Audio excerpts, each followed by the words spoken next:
Shalom, shalom, greetings, blessings. Welcome once again to a new time here in Israel.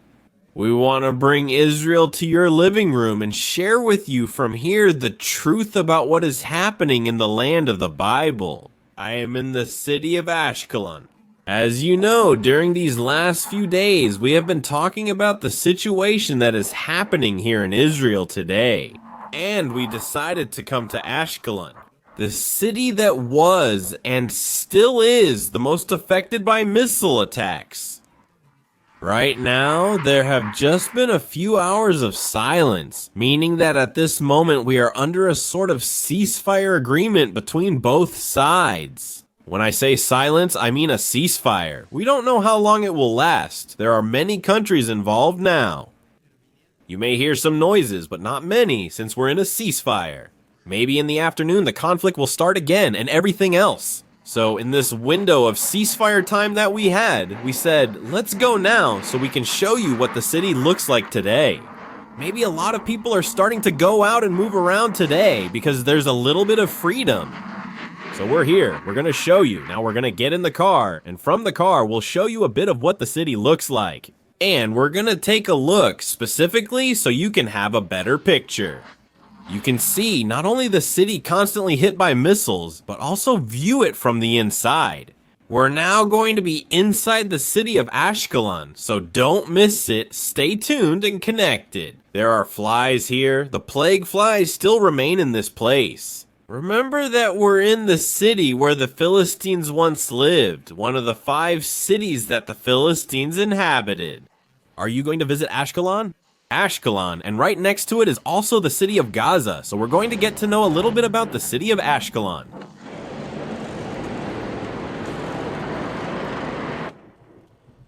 Alright, very good. We're already here inside the car. We have a system on the phone. It's an app that you have to download, and that app notifies you when the alarms start going off. Sometimes you can't hear it, but from here you can, since the sound is very loud. From here, we hope it doesn't go off. I know many of you would be happy if it goes off just to see what happens, right? What's happening? But the truth is, we hope it doesn't go off. No, I'm not joking. I know many of you don't want it to go off. And well, we joke about it because we want to have a spirit of joy in this place, where honestly, there's so much fear, such a spirit of fear that has come, that has survived in these last few days. But as you can see, the street is pretty deserted. There are hardly any vehicles. Today is a weekday, it's Thursday here, and Thursdays are usually busy days. Also, we're at a time when in a little while, kids would start coming out of school and there would be a lot of activity. Now there are no classes, the kids are studying from home on Zoom. And well, that also means there's less activity. And also, the government said that everyone who is within about 4 kilometers of the conflict zone has to stay at home. We're here about 10 kilometers or so from the area where the missiles are launched. We're in the conflict zone. This has just been announced as Territory A. It means Aleph. It's territory where it's a red conflict zone. Ashkelon was just named one of the cities in the red conflict zone. But as I told you, this is a ceasefire for a few hours. So in this window of time that we have, we went out for a walk around the city of Ashkelon. I'm here with my wife, Lorena. She's guiding us with the vehicle as well. So let's listen to her too, because you always listen to me, you listen to me. What can a woman also think in this situation? Because many of you tell me, Pastor Eduardo is a kamikaze. In other words, he goes under the missiles and tries to stop them with an umbrella. But it's not easy. It's not easy. But you already know confidently that we are under the shadow of the omnipotent. What do you feel, Lorena, about being in this city now? Just a few hours ago, we saw that this was the city that was constantly under attack. What can I feel? I just have to be a little more attentive, that's all. I mean, not so much enjoying the trip or the place itself. I don't know, it's been years. It's been years since I've come to Ashkelon, and I just feel like I have to be more attentive. But anyway, I mean, we're not that crazy for those who are wondering. We left the kids at home. They already have the instructions. We've practiced how they have to enter the security room at home and how to close the door, how to open it. We've already done it several times, so it's not like we're just ignoring it, right? And well, they stayed there. They already know they have to go downstairs, at least take a phone to let us know. We also have the app that Edu told you about, where we can see if the alarm goes off there or not, and also if the alarm goes off where we are. And, well, we went out on a day when obviously it's not that dangerous.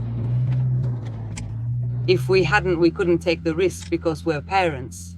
First of all, we have to be careful, of course. But no, I'm just paying more attention, just being alert in case there's an alarm or something. And, well, honestly, these days we hardly go out with the kids either. We wouldn't have come with the kids at any time, because it would be a bit more stressful if something, if something were to happen. How do we get out of the car? So we only do these things between the two of us. In case something happens, it's just the two of us who have to reorganize. And, well, honestly, I'm glad we were able to get out of the city for a bit. At least I like it. I remember a few years ago when we used to go, I remember we had a little one, the youngest. We have 3, but the youngest had to be strapped into a baby seat since he was only a few months old. And we were in our city and there was conflict and we had gone out to do some things. I don't even remember what it was.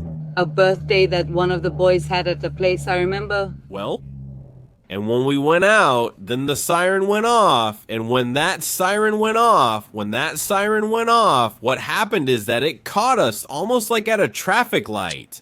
We had to open the doors, and the car, what we had forgotten was that we had put the child lock on the back doors.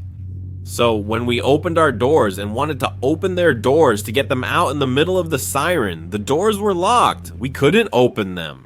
And at that moment, it's like your mind or your thoughts. I don't know how it happens, but everything just freezes, you know? I mean, let's think fast, but you just can't think fast anymore because you just look at each other. The doors are shut, the kids are in, and we're out.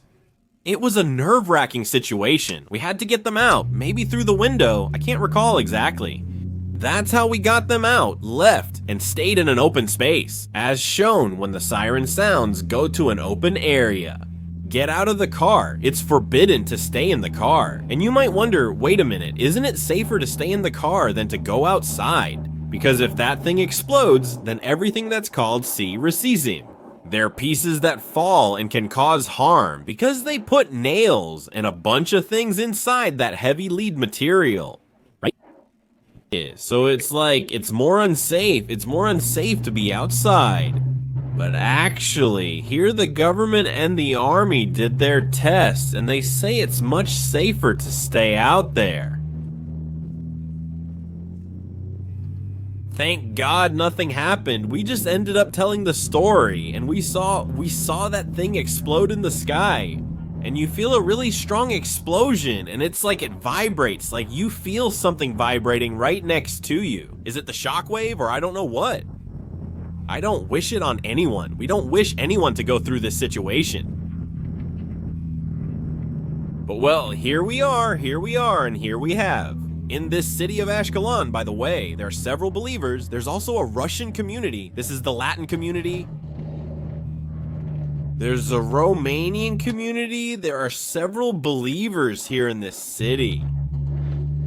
As I said, you now see it as calm. It's a big city. It's on the coast of the Mediterranean Sea, and as you can see, it's an orderly, clean, and well-kept city. But its neighbors aren't the best, right? Sometimes we have neighbors who don't like us very much, and this is the case with some neighbors who don't like us very much. So they're constantly there, in a permanent state of attack. Well, Lore, it seems like the day was actually pretty calm like it is today, right? That fire seems pretty calm. Are they respecting it? Often, at the start of a ceasefire, the fighting is just as we discussed yesterday, right? The silence, the kind where you don't know whether to completely relax or keep being alert, right? So let's hope that, yes, that the ceasefire is really definitive and that we can return to normal, right, after a year like this one. Complicated all over the world, right, with the whole COVID, the virus situation, so let's hope that's the case. Another detail is that here is the hospital, by the way. Here on our right is the Israeli hospital, where right now people are being treated who have been injured in Gaza. When we talk about the citizens of Gaza, they are being treated in this very city. That is the same city they are attacking. It's also the same city that is taking care of their wounded. It's important to point out that many of the rockets launched from Gaza don't even make it across the sky into the area of Israel. Even though it's just a few kilometers, they still malfunction. Because we're talking about some that are homemade missiles and others that nowadays are improved missiles. And apparently they received advice from Russia, Iran, and other countries that are a bit more experienced in missile creation. Huh? And then, many of them end up exploding before leaving their area, and many people end up getting hurt right there in Gaza. Well, they have to open the Gaza border to Israel, so those people can be hospitalized and cared for here in Israel. Because here, the healthcare system is much more advanced than what they have inside the city. Remember that the city of Gaza is protected by the policy of the government of Israel. That's what a lot of people still can't understand, that it's really hard to grasp this whole concept here, about how the situation is divided, right? But Gaza politically belongs to the state of Israel. That's why Gaza appears within Israel on the map. The only thing you'll see is a line, and that line you see is like a line that says, territory split since 1967. Because in 1967, when the Six-Day War broke out, that's when certain settlements were divided. For example, Gaza is one of them. Bethlehem, where the Messiah was born, is one. Jericho is another. The entire territory of Samaria, Judea, and Samaria is also under the authority known as the Palestinian Authority. As we said, it's not a nation, it's an authority, a group that rises up in order to eventually establish a nation, who want to establish a nation. So from a political point of view, Gaza belongs to Israel, and Israel is responsible for providing all the resources for the city of Gaza. For example, the drinking water that enters Gaza comes from the nation of Israel, and the electricity that enters Gaza comes from Israel. The food, everything that is sold in the supermarkets there, comes in through the border gates. The gas they receive there comes in through Israel. That is, absolutely everything that has to do with basic resources comes from Israel. Even the currency, I've said it more than once, the currency they have there is Israel's currency. The shekel, that is, they are using currency with writing in the Hebrew language. They go and buy things. And again, there are many people who don't understand this conflict, and so they see it this way. They see Israel as the bad guy, but in reality, Israel is providing. But for years, constantly, and even to this day, even today, while there is conflict, Israel does not stop providing. Why? Because we keep repeating it and never get tired of doing so, that the problem is not with the citizens of the city, the problem is with the terrorist group. Well, the truth is, we had a problem there with the issue. Camera. It's really hot. It's really hot here. The camera overheated and turned off, and now I don't know where I was. And since we're not here with the team that helps us record or anything, we just hung up a camera here and we're carrying something. But I'll come and take you to explore. We're going to come. Sorry? We're going to come and explore the city in an organized way. We'll visit it, walk it with the Bible in hand, and bring it to you. A bit more professionally, so what we're doing here is just taking a look around, that's all. We're already leaving the city. The city! As you saw, it's quiet. And I was telling you a little bit about the situation earlier, about how they receive absolutely everything. In short, they receive everything. They receive everything from Israel. And the conflict still continues. And it's really interesting, isn't it? Because I don't think any country would be giving them absolutely anything. If someone is attacking you, how can you give something to your enemy? And that's the conflict that exists here with many Israeli citizens. Because we are the ones to blame. They blame the government for not acting more harshly. I mean, because the government is giving them everything that's being given. We must go in now and stop those people for good. The truth is that Israel, as I have said on several occasions, Israel is not a murderous country. As many people say out there, Israel is a murderer. Israel is actually the opposite. It's one of the first, always there. Whenever there's a problem or a global catastrophe, they're first to arrive, set up hospitals, and handle many tasks. Because they're in favor of life and in favor of peace worldwide. And that everyone is okay, regardless of what one thinks of the other. I mean, it's a democratic country, and it's the only democratic country here in the Middle East. We can debate this, and people may support or oppose it. But anyway, we say this as people who are here, and we say it with authority because we know the nation we're in, and we know how it behaves. Obviously, we don't agree with many of the things Israel does, but from that point of view, it's a country that takes great care of its people. We're already here. We're already here at the exit of Ashkelon, and once you leave here, you immediately get onto the highway and head toward another city that was also attacked, Kiryat Gat.